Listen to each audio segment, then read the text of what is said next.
Hi, Kim. A guy that I saw coming in was in his mid 30s or so, and very nice, well-balanced chap, very athletic, quite earthy, and I think he's connected to media, finance. I'm not quite sure in which department, but yeah, it's sort of like, well, let's put it this way: he's not down and out. He's quite he's quite well heeled. He makes enough money in his chosen career. You'll either meet him through business or through media sort of work. Yeah, and he'll be quite supportive to you in all your endeavors. That's what I can recall. I'm 28 and I'm over being single. I want to share my life with somebody, and I'm almost willing to try anything to find myself a decent guy. Hi, I'm Theo, former advice vlogger and long-term relationshipper living in Cape Town, South Africa. This is a podcast about finding love in a world that can sometimes be pretty lonely. We're on a journey to figure out what it actually takes these days to find that special somebody. I'm on my way to a sweat class. I'm going to go meet Kim there and we're going to do some exercise. It's Friday afternoon, which is a very strange time for me to be exercising. Usually I'm unwinding with a glass of wine, and yeah, this is just odd, but I'm doing Sober September, so yeah, I've got to fill my time otherwise. And I'm feeling a bit like, to be honest, and I think that this is going to help me. Exercise always is the answer, so I'm kind of excited. I'm not sure what Kim's plan is, like if she's planning to find a guy at this class. When I'm also not sure if there's going to be that many people at this class. So, but maybe it'll be good, maybe it'll be intimate. But I think generally we just want to go and record ourselves sweating for some reason. So yeah, let's see how that goes. So we've arrived at the sweat a little bit early and we're just chilling out on the couches, and I just stuffed my face with some wine gums because I really needed some instant gratification and something to distract me from my lack of wine.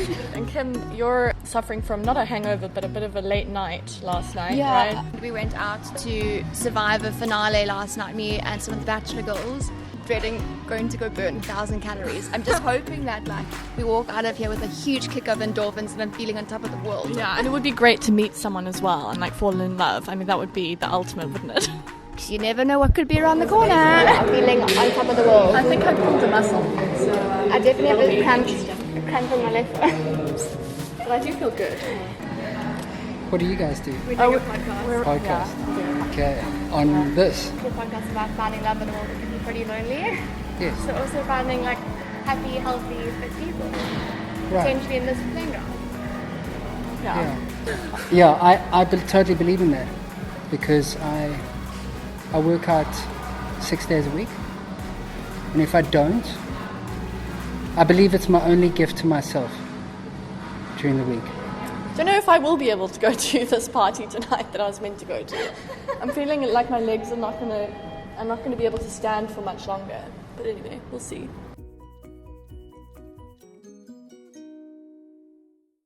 Sure, how are you feeling, Kim? I mean, my arms are a little bit stiff.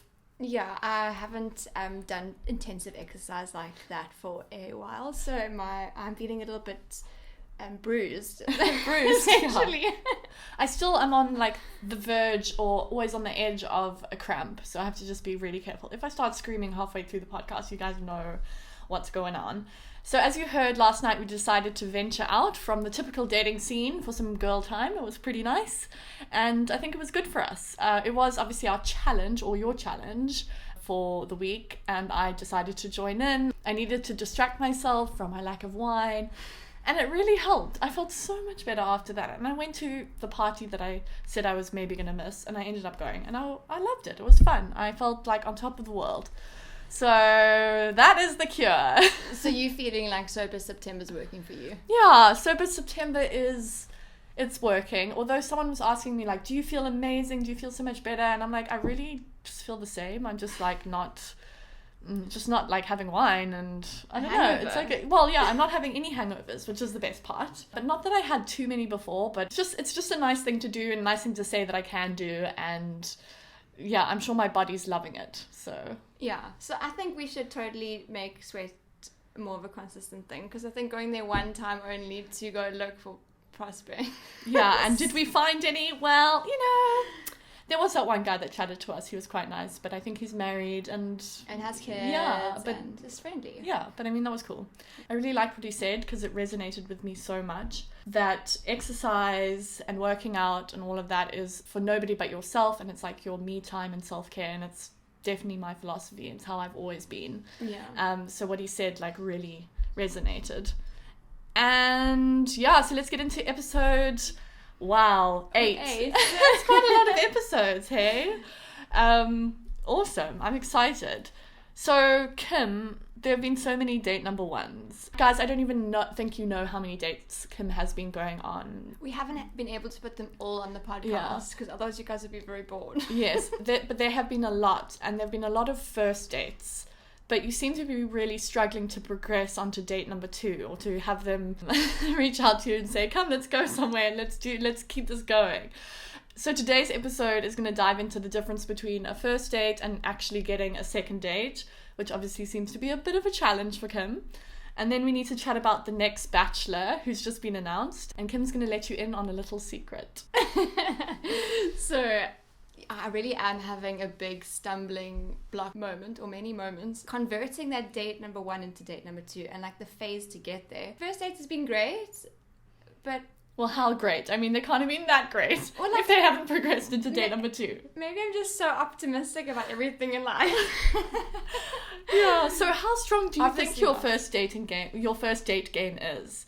Because there are certain tactics and behaviors that most people try to stick to when they go on a first date. And I guess if you turn the so-called rules upside down, like you might be doing, things might not play out in your favor for a second date. So I think we need to figure this one out.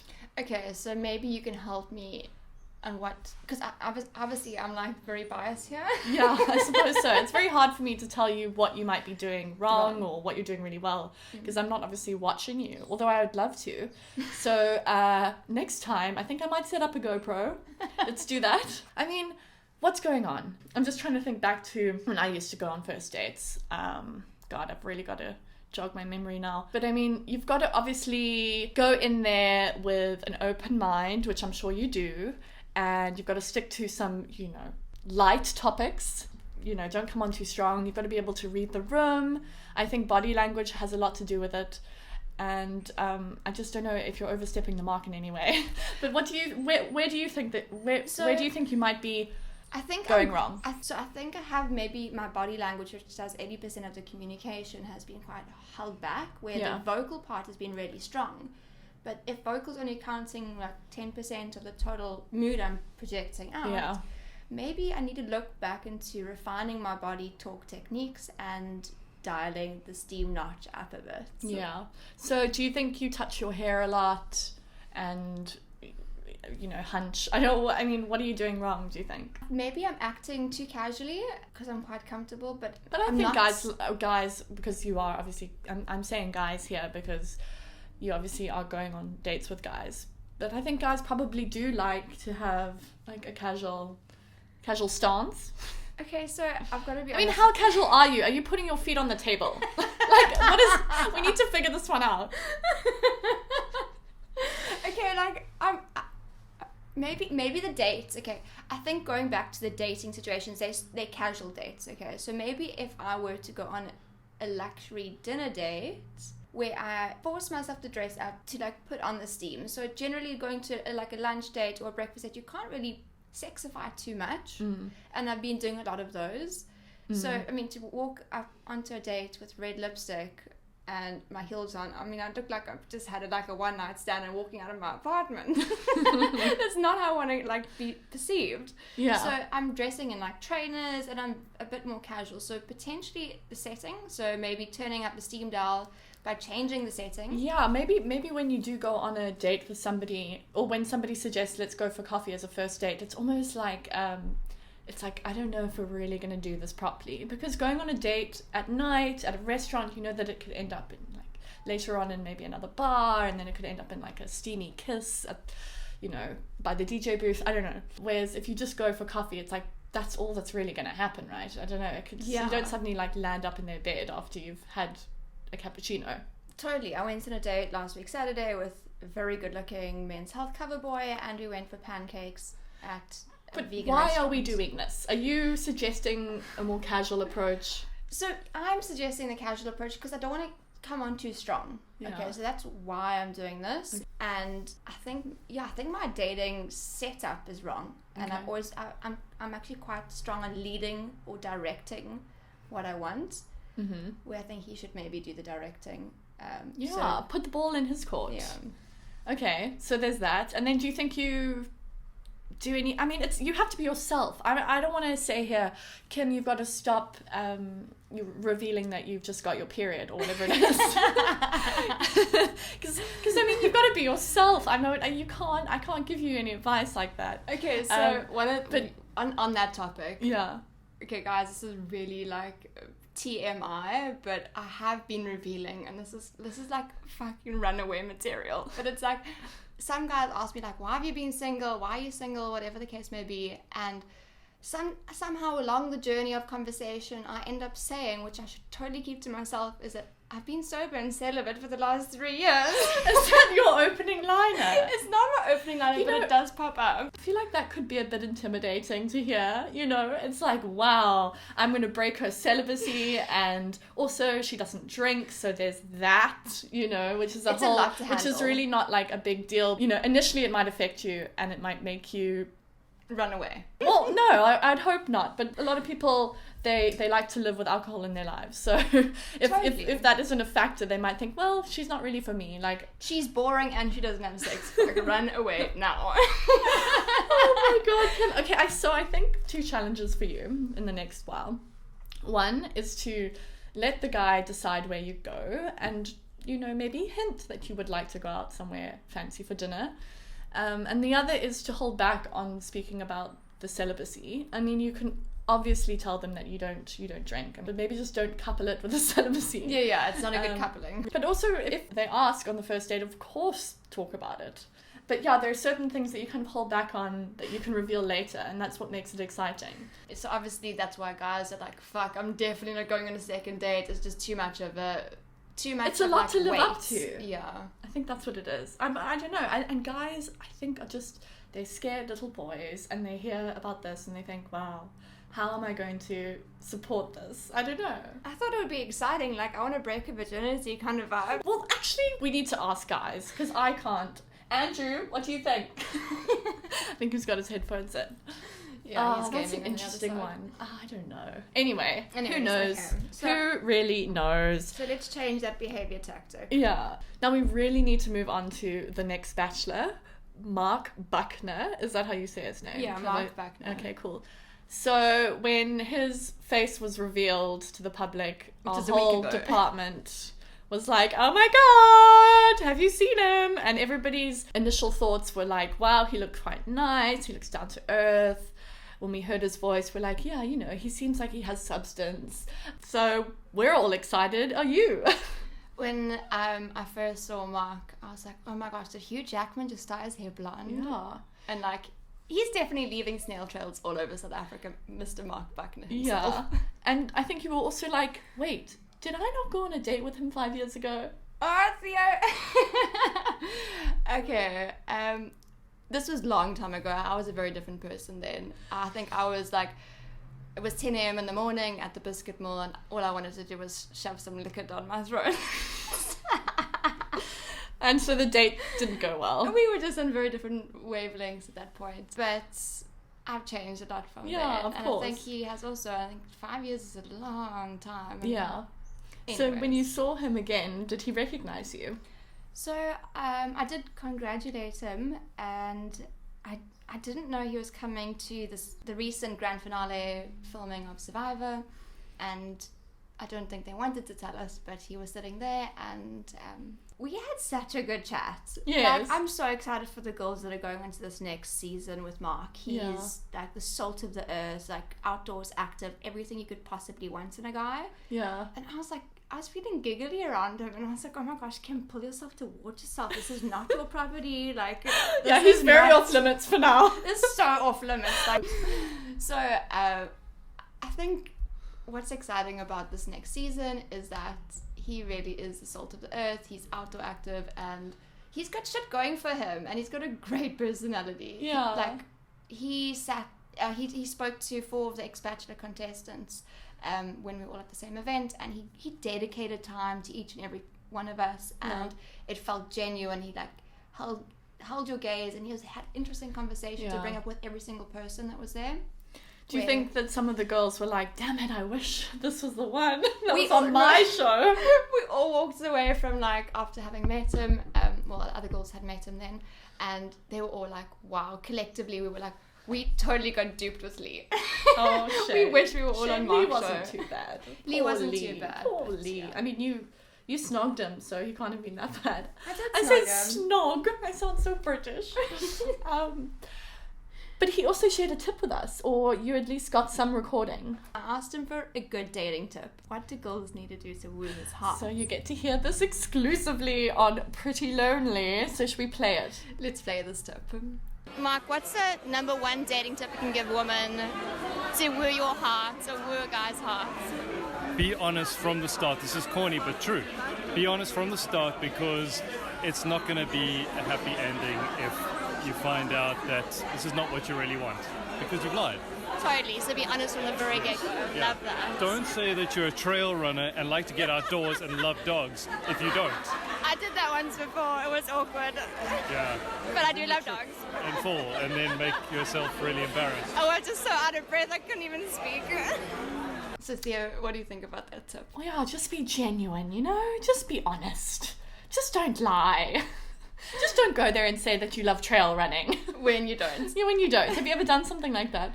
I went on my first trail run on first date, and I've always wanted to do trail running, and I'm pretty outdoorsy, like leisurely outdoorsy. And this guy was so intense. He had like his like watch on him, watching his heart rate, and he took me around Lion's Head for my first trail run. And I was exhausted. All I wanted to do was sit down for like 2 minutes halfway through the trail run. And he was like, no, sitting down, up. It was like Barry's boot camp. What? So, our fitness charts were completely imbalanced. I think he was kind of hard on me, though. It was my first trail run. I should have told him it was my first trail run. Yeah, instead of saying like, you know, this is what you do every Sunday or whatever. I didn't go as far as to say I did that every Sunday. I was like, I'm into trail running, cool. Yeah, you're into it. You're a trail runner. You lied. I lied, but I do love dogs. Yeah, you just got to be truthful. But not too truthful. You know, you don't have to tell them that you need your celibacy broken. Gosh, yeah, I think so you can weave yourself around your heavy points. Yes. Until, like, leave this for later. And, like, I know I'm preaching this, but I actually have to practice it myself. So I'm going to be practicing this. Now we need to talk about that conspiracy that we played right at the start of this episode. Hi, Kim. A guy that I saw coming in was in his mid-30s or so. That was your psychic medium. I know people are going to be like, oh my gosh, this is such nonsense. I've been going to psychic mediums and doing a lot of alternative kind of experiments. Soul searching, self-improvement, whatever. She's South Africa's top psychic medium. And how do you know if you're going to a psychic medium that's a phony versus a real one? I wouldn't know. You genuinely would know. So she brought up my grandfather who'd passed away in January, and she explained him exactly how my grandfather was. And yeah, like some real stuff that I don't really tell many people came up. Did she also spoke about, well, let's just say it, Marc Buckner? Ooh, yeah. Do you think it was about him? I mean, most of the things that she said there matched up to his profile. I don't think it's fair to like try claim the next Bachelor, but I mean, Mark is kind of like the archetype that I do go for. I love an outdoor active guy who knows himself, who's mature and confident in the way that he puts himself together. So basically you just think that he would be right for you. I do think he is kind of the character that is desirable. I think a lot of girls do desire that outdoor active kind of go-getter. And it's also really weird because you bumped into him earlier today. The Ranja Zicht market. I did bump into him there with his camel pack on his back, like hiding from public. Oh, and shame. I was like, oh shame, I know how you feel, buddy.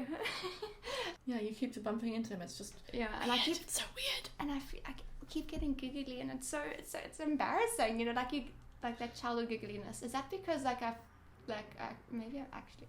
No, I Do don't you think you might have a crush on him? Maybe I have a small crush on him. What are we going to do? What are we going to I'm do? sure most of South African women right now have a major crush Yeah, on oh Buckner, my so I'm God. not the only one, and that's totally fine, and there's going to be 24 girls competing for his lovely heart. Do you think it's going to be hard for you to watch this? No, I'm totally excited. I can't Okay. wait to watch this. Awesome. Well, I've got to get ready because I have a date with Andrew this evening. We're going to go and watch Stomp, which is a musical theatre thing. Love the arts. Yes, so that's really cool, and I'm gonna get all dressed up. I'll put some red lipstick on. Dial up the steam meter. I wanted to quickly mention an article I read on Bustle. Okay, there were 20 new podcasts released on Bustle about ex-Bachelor contestants starting pods. It's so weird. Does that mean like anyone that goes onto the Bachelor show globally is really crap at dating? And that they want a podcast about it. I mean, we were the first, weren't we? I really hope we were. I feel like this is an original idea. I'm going to claim that. And we should claim that, listeners. We should. Very social. But that's very funny. I wonder Yeah. if the formula to going on The Bachelor is you have to be really bad at dating, and psychologists or whoever is responsible for selecting people, they take that into consideration and they're like, yeah, this person is just terrible at dating. Let's just bring them in. Yeah. And then they were like, Kim, yes, terrible. Let's bring her in. So bad at She just TMI. fucks up those first dates the whole time. No, Kim, I think we need to give you more credit, and it's hard out there. It really is. But we're not going to give up hope, even though sometimes we feel pretty lonely. I'm happy with how I am. My life is happy. I would just love to share it to someone. I think that's most of our goals when it comes to relationships. Exactly. Is sharing your passions and your Yeah. interests with someone who enjoys. Exactly, and it's also in our nature to need to be social because it actually helps us survive. Like, that's why we feel like we have to partner up, is to survive and to obviously procreate. I mean, we And all have learned kids this and in all that. Maslow's hierarchy of Yeah. needs. Like, you do need a couple up. I mean, I'm thinking of coupling up with a roommate, but like not in that sense. I just feel like I need a roommate in my life again. Yeah, that'd be nice. Living independently is great, but Oh. I miss company. I know, of course. I think you should maybe consider it. It sounds cool. Coming home to your roommate who's like got food on the stove. It's quite a nice homely. I was thinking more about like having an amazing like artist like in his like dungarees sitting on the ladder painting on his canvas. One of those. Actually, I have one of my friends who moved in with a roommate. I say roommate, obviously you're not sharing a room. And they ended up dating. And now they're together and they have a dog. Do they still split the rent half? I think so. I mean, Going Dutch. yeah. Well, anyway, thanks so much for listening, guys. You know where to follow us by now, hopefully. But if you don't and you're new here, hello. Hi. Follow us. We're at prettylonely_pod on Instagram. And if you want to send us an email or if you have any suggestions or thoughts, our email is... do you want to give it to us? prettylonely.show@gmail.com. But yeah, lovely. How to end this Isn't without she feeling so lovely? awkward. Bye, guys. Bye. Bye, guys and girls.